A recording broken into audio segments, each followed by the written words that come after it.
करनी सेना वाले कह रहे हैं ये कर देंगे वो कर देंगे, सपा को घुटने पर टिका देंगे। और घुटने वाला अर्थवा जोधाबाई से जाकर पूछना ना, जाकर ही उनसे पूछो कि घुटने पर कौन लेट गया मुगलों के सामने। माफी मांगने की जरूरत नहीं नहीं, रामलाल जी सुमन अगर माफी मांगते हैं तो हमारे समाज के लिए धब्बा होगा। यह समझो कि सामाजिक न्याय के दूसरे आजादी की यह लड़ाई है और हम लोग मरने मिटने से भी बाज नहीं आएंगे। कह रहे माफी मांग ले। अरे गद्दार भारतीय जनता पार्टी वालों को कहे, राणा सांगा को थोड़े कहे। तो क्या रामजी लाल सुमन के हाथ में मेहंदी लगी है? समाजवादी चूड़ी पहने हैं कि चूड़ी पहन के जो है कि कोहबरे में बैठ जाएंगे? अरे मुकाबला करेंगे। अरे बिल्कुल भाई जी, जैसे सठे साठ्यम समाचार तीर का जवाब पत्थर से, टीट फाट टाइट। हम लोग डरने वाले नहीं हैं, हम लोग लड़ने वाले हैं। हम किसी को छेड़ेंगे नहीं, अगर कोई हमें छेड़ेगा तो हम छोड़ेंगे भी नहीं। कि अगर करनी सेना वाले बाज नहीं आए, उत्तर प्रदेश की सरकार उन पर अंकुश नहीं लगाई, तो समाजवादी पार्टी भी जो है दो हाथ करने के लिए पूरी तरह तैयार है। करनी भरनी सेना वाले के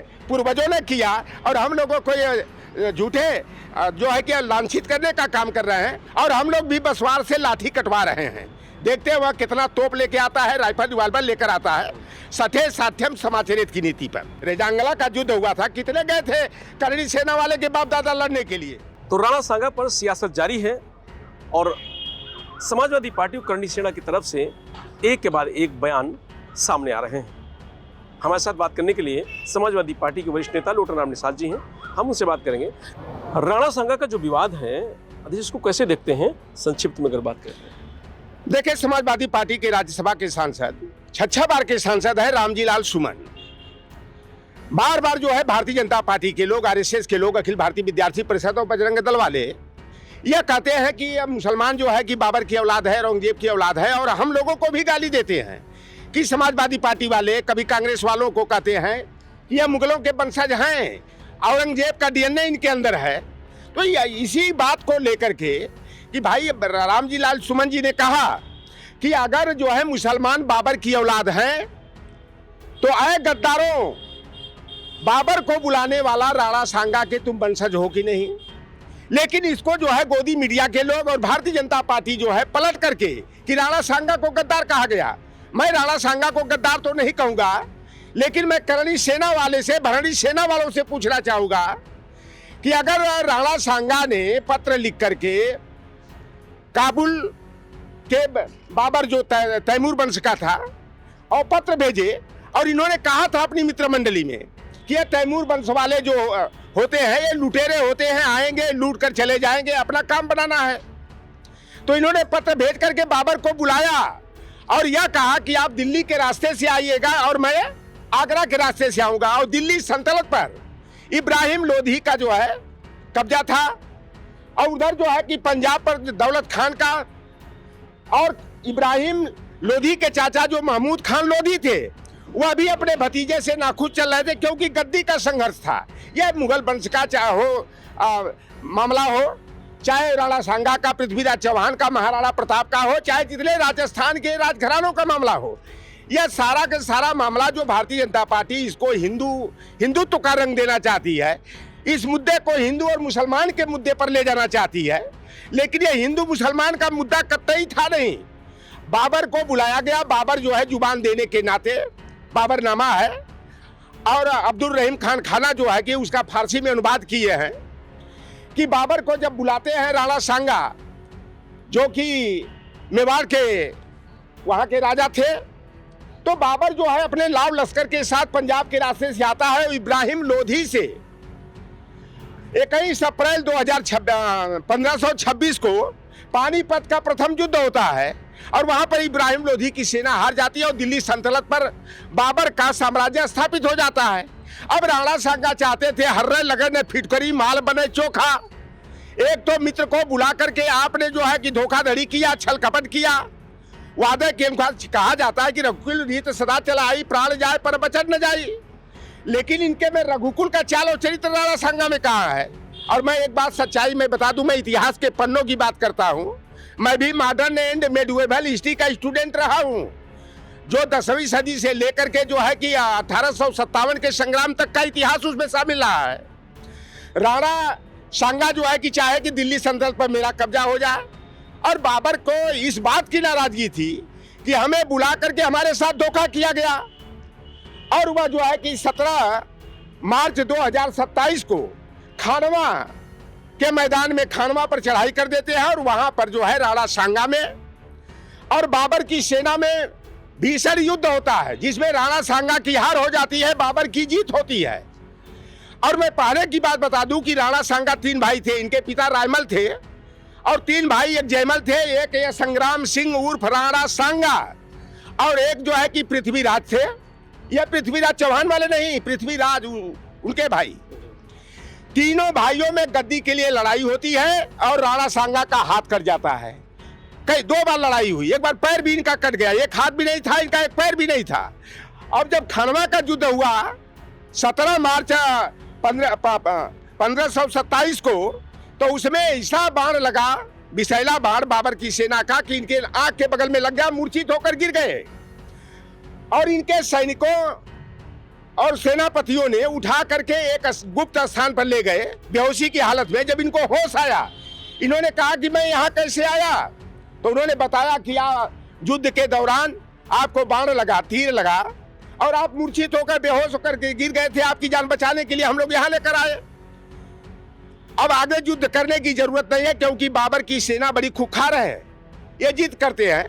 लेकिन इनके सैनिक समझाते हैं तो ये कहते हैं रणथंभौर हमको लेकर चलो। रणथंभौर जाने के बाद ये कहते हैं कि युद्ध करेंगे। राणा सांगा की वीरता पर और साहस पर मैं उंगली नहीं उठा सकता।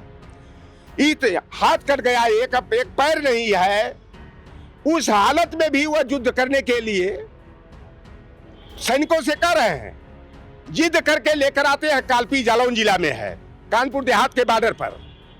फिर वहां से इरी झांसी का स्थान है, वहां जाते हैं और कहते हैं कि बाबर का पता कराओ, बाबर कहाँ है।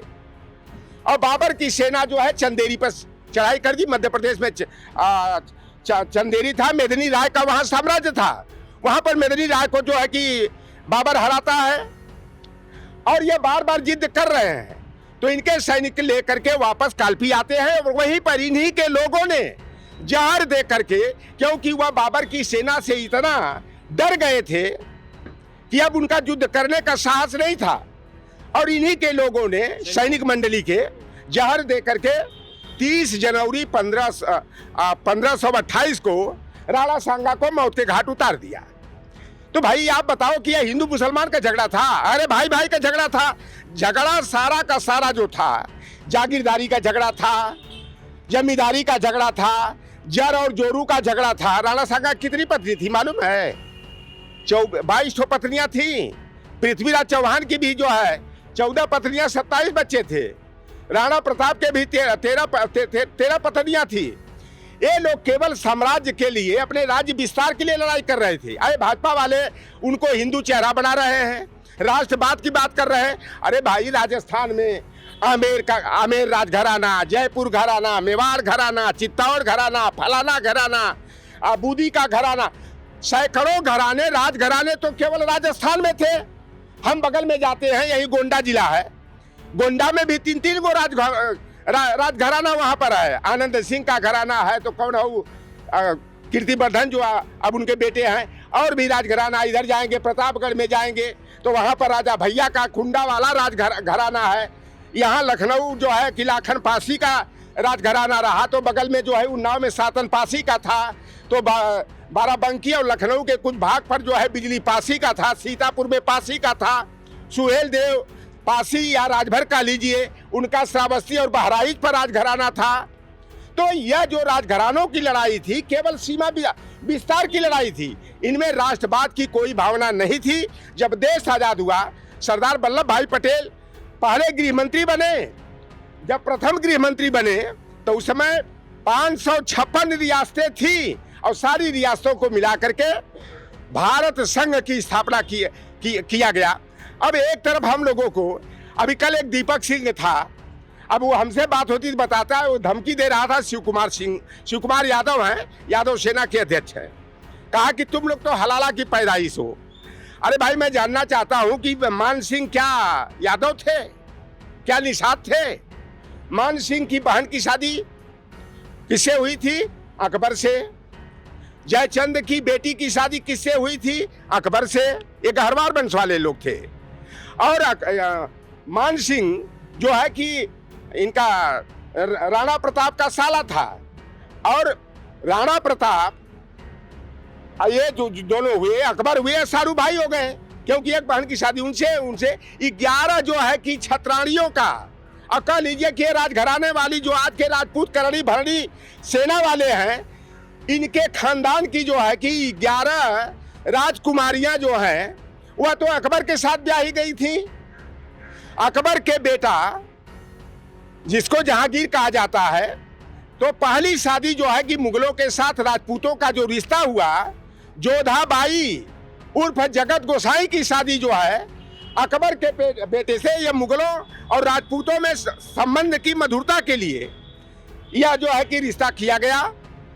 फिर इसके बाद जोधाबाई का रिश्ता अकबर से हुआ, वो जोधाबाई दूसरी है, ये जोधाबाई दूसरी है, भारबल की बेटी।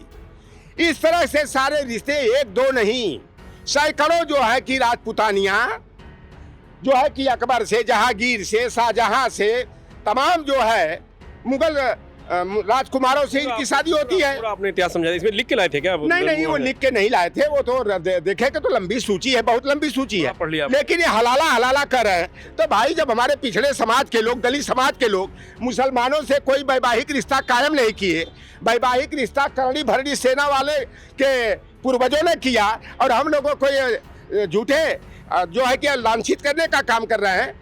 और आप देखिए, एक इससे पहले मामला औरंगजेब का आया था कि औरंगजेब बड़ा क्रूर था, बहुत निष्ठुर था, इस तरह का जो है कि मामला दिखा करके। लेकिन औरंगजेब की मदद करने वाले कौन थे? जो आज अपने को राष्ट्रवादी कहते हैं, जो अंग्रेजों की मुखबिरी करने का काम कर रहे थे, देश की आज़ादी के लिए स्वतंत्रता आंदोलन लड़ने वालों के भेदिया का काम कर रहे थे। पेशवा जो आरएसएस के बाप दादा हैं, वही औरंगजेब की मदद कर रहे थे। और वीर शिवाजी के जो है, वीर शिवाजी के साथ धोखाधड़ी कर रहे थे। हम लौट के आते हैं वहीं पे, क्योंकि अब करणी सेना की तरफ से कहा जा रहा है कि 12 तारीख को युद्ध होगी आगरा में, और लगातार बयान ऐसे आ रहे हैं धमकी भरे, जिसमें अखिलेश यादव को, समाजवादी पार्टी को भी उल्टा सीधा कहा जा रहा है। देखिए, हमारे यहाँ देखा जाता है कि जब किसी दूसरे मोहल्ले का कुत्ता जब दूसरे मोहल्ला में आ जाता है, तो उस मोहल्ले का कुत्ता दौड़ा पड़ता है, शेर बन जाता है। तो ये भारतीय जनता पार्टी पूरी तरह बौखलाई हुई है। और एक करणी सेना वाले, एक जो है भारतीय जनता पार्टी का पूर्व विधायक है, जो गो तस्करी का काम करता था, वो रहने वाला मुजफ्फरपुर नगर का है, और वह कहता है कि धरना प्रदर्शन करने की जरूरत नहीं है, 4 लवंडे जाएं और रामजी लाल सुमन को गोली मार दें। आप बताओ, उस पर FIR दर्ज नहीं होगा? अलीगढ़ का एक जो है कि चौहान है, वह कहता है कि जो रामजी लाल सुमन का गर्दन काटेगा उसको 25 लाख देंगे। इन पर FIR दर्ज नहीं होगा, इनके घर पर बुलडोजर नहीं चलेगा। तो ये पूरी तरह से जो करणी सेना है, जो फूलन देवी का हत्यारा था शेर सिंह राणा, उसी के नेतृत्व में करणी सेना बनी। करणी सेना का संगठक वही रहा है। और ये करणी सेना वाले भाजपा का संरक्षण प्राप्त करके, योगी आदित्यनाथ का संरक्षण मदद पा करके, यह एक बार इसको हिंदू मुसलमान अब करना चाह रहे थे, लेकिन अब तो मुद्दा हो गया करणी सेना और बनाम OBC SC ST माइनॉरिटी का अभी मुद्दा हो गया। अब ये मुद्दा हो गया। एक सहारनपुर का भान मंडली वाला कहता कि अखिलेश यादव आएंगे तो आग निकाल लेंगे। अरे अखिलेश यादव से आग तरेरने का प्रयास करोगे तो समाजवादी पार्टी वाले जो है ना, कि अब क्या बताऊं, हमारे यहाँ तो कहा जाता है ना कि ज्यादा जो बनने ना, तब बसवारी का बांस जो मोट हुरा कर लाइए और डालिए कहीं से, निकालिए कहीं से, होश में ठिकाने आ जाएगा। अभी एक धमकी दीपक सिंह ने दिया है, 10-90 पर चैलेंज किया है। अरे हमको तो लगता है कि वो 5 कालीदास मार्ग पर बुला रहा था, लेकिन उसके मुंह से निकल गया 10-90, क्योंकि अखिलेश यादव ने इतना चमत्कारिक काम किया है कि उसके दिमाग में 10-90 आ गया 5 कालीदास मार्ग की तरह। और हम लोग भी बसवार से लाठी कटवा रहे हैं। देखते हैं वह कितना तोप लेके आता है, राइफल रिवाल्वर लेकर आता है। सठे साध्यम समाचरित की नीति पर हम लोग छेड़ेंगे किसी को नहीं, लेकिन कोई हमें छेड़ेगा तो हम छोड़ेंगे भी नहीं। यादव गद्दार हैं। रेजांगला का युद्ध हुआ था, कितने गए थे करणी सेना वाले के बाप दादा लड़ने के लिए? जब चाइना से युद्ध हुआ तब यही 114 हमारे यादव समाज वालों ने जो है चाइना की सेना को भगाने के लिए वहां पर शहीद हो गए। अरे ये हम लोगों का शहीदों का वंश है।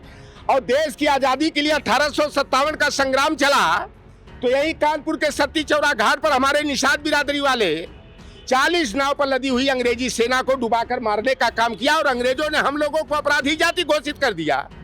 वीर कुंवर सिंह की जान बचाने में मैकू और भीमा निषाद जो है शहीद हो गए। हमारे पूर्वज तमाम, चाहे चौरी चौरा का महादेव केवट हो, चाहे मधुबन थाना फूकने वाले कुमार माझी हो, तमाम हम लोग शहीदी का काम करते हैं, राष्ट्रवाद का काम करते हैं। क्या करणी सेना जो कह रही है कि उसके महापुरुष का अपमान हुआ है, वो हुआ है? आपको लगा सुमन जी ने अपमान किया है? कतई नहीं। ये जानते हैं ना, ये जो 2024 के चुनाव में जो बड़े बड़े भारतीय जनता पार्टी के दावे थे कि जो है कि इनको 0 पर सीमित कर देंगे, 80 के 80, 80 के 79 का दावा कर रहे थे। और समाजवादी पार्टी जो है अपनी रणनीतियों के तहत, पीडीए फार्मूला के तहत भारतीय जनता पार्टी के सारे दावे को फेल करते हुए धूल चटाने का काम किया। 36 पर लाके अटका दिया और 37 सीटों के साथ समाजवादी पार्टी, जो इंडिया गठबंधन उत्तर प्रदेश में कांग्रेस और सपा का था, 43 सीटों पर जीत मिली।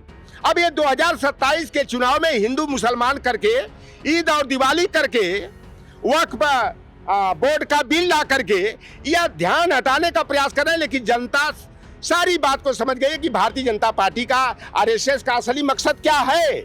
और 2027 के चुनाव में भी समाजवादी पार्टी अपने पीडीए फार्मूला के तहत भारतीय जनता पार्टी को धूल चटाएगी, जोगी को भगाएगी और अखिलेश को लाएगी। अच्छा, करणी सेना का जवाब समाजवादी पार्टी कैसे देगी? अगर वो 12 तारीख को बता रहे हैं कि वहाँ आएंगे, अगर आपको आना, आइए वहाँ युद्ध होगी, करणी सेना वहाँ युद्ध करने को तैयार है, और सुमन जी को लगातार कह रही कि आगरा के वो रहने वाले हैं, वो भाग गए हैं सांसद, आप कब लौटेंगे? देखो एक गिदड़ भपकी है। पहली बात तो ये गिदड़ भपकी दे रहे हैं और यह कुल मिलाकर हम लोगों को डराने का प्रयास कर रहे हैं। हम लोग भी पूरी तैयार हैं।